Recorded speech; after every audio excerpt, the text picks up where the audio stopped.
సిద్దిపేట జిల్లా జయదేపూర్ మండలంలోని శ్రీ వెంకటేశ్వర స్వామి ఆలయంలో ఆర్యవైశ్య సంఘం ఆధ్వర్యంలో శ్రీవాసవి కన్యకా పరమేశ్వరి మాత శాకాంబరి ఉత్సవాలు 5వ రోజు అమ్మవారి అలంకరణలో గుడాల పద్మ, బుద్ధ వనజ, అమర రమాదేవి, బుద్ధ సువర్ణ, తాటి మహేశ్వరి, బుద్ధ శిరీషలో అమ్మవారిని ప్రత్యేకంగా పూజలు నిర్వహించి గోరింటాకుతో అమ్మవారికి అలంకరించారు.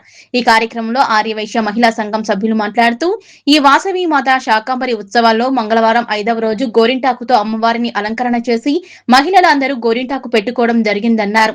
అలాగే ప్రజలందరూ ఆయురారోగ్యాలతో ఉండాలని, సకాలంలో వర్షాలు కురిసి పాడి పంటలు సుఖ సంతోషాలతో ఉండాలని, శాకాంబరి అమ్మవారి అనుగ్రహం ప్రతి ఒక్కరిపై ఉండాలని కోరుకున్నామన్నారు. ఈ కార్యక్రమంలో గుబ్బా శ్రీనివాసరావు, వల్లాల వెంకటేశం, పెద్ది శ్రీనివాస్, గుబ్బా రఘురాములు, ఆర్యవైశ్య సంఘం మహిళలు పాల్గొన్నారు.